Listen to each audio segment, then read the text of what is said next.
तर मराठा समाजाला स्वतंत्र मराठा आरक्षण नको का?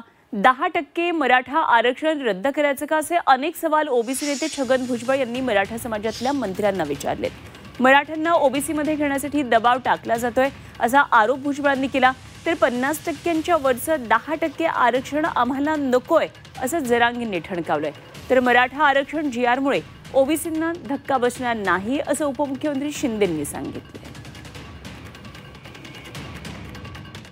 तुम्हाला 10% मराठा आरक्षण नको का? ते रद्द करायचं का?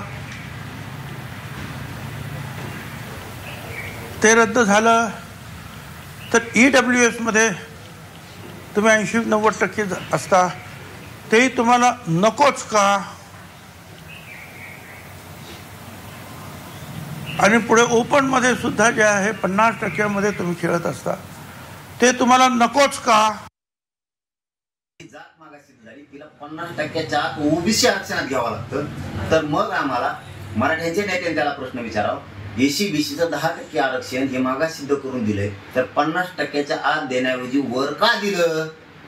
50%च्या वरचं 10% आरक्षण आम्हाला नकोय हे स्पष्ट मराठ्याच्या नेत्यांनी सांगावं। हा जीआर कायदेशीर चाकोरीत बसणारा आणि कायद्याच्या चौकटीत बसणारा, आणि या जीआरमुळे ओबीसी समाजाला कुठेही त्याचं नुकसान होत नाही, त्याचा धक्का लागत नाही। ही भूमिका आजही आमच्या सरकारची आहे। सर्व समाजाला सोबत घेऊन पुढे जाण्याची भूमिका आहे। तेव्हा हायकोर्टमध्ये आज या संदर्भात काय होणार यावर लक्ष ठेवणे आमचे प्रतिनिधी विशाल करोळे। आपण जाऊया विशालकडे। विशाल, अत्यंत महत्त्वाचा आजचा हा दिवस असणार आहे। दोन्ही बाजूंच्या याचिकांवर आज सुनावणी होणार आहे। एसीबीसी आरक्षणाचं नेमकं काय होणार? राज्यातल्या मराठा समाजाचं लक्ष आहे। काय काय नेमक्या घडामोडी आज घडणार आहेत?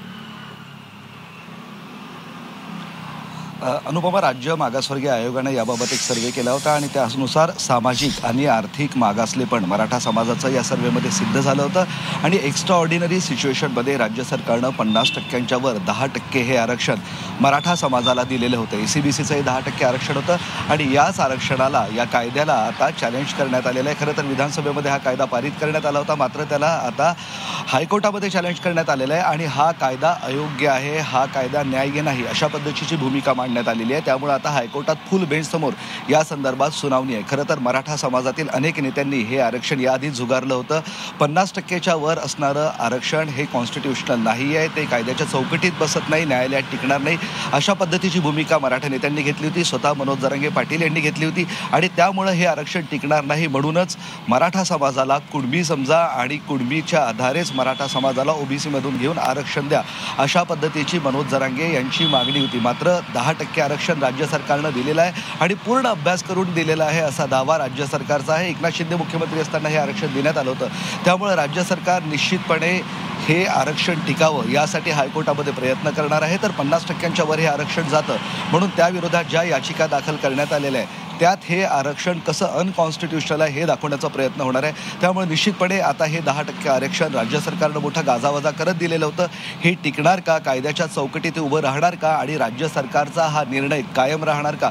हे पाहणं महत्त्वाचं ठरणार आहे। आज सकाळी 11 नंतर या प्रकरणावर फुल बेंच समोर सुनावणी आहे, त्यानंतर हायकोर्ट नक्की याबाबत काय भूमिका घेतं हे पाहणं महत्त्वाचं ठरणार आहे। अनुपमा, निश्चित विशाल, या सर्व घडामोडींवर लक्ष ठेवून राहा। वेळोवेळी आपल्याकडून ताजी माहिती जाणून घेत राहू। तुर्तास धन्यवाद। विशाल करोळे आमचे प्रतिनिधी आपल्याबरोबर होते।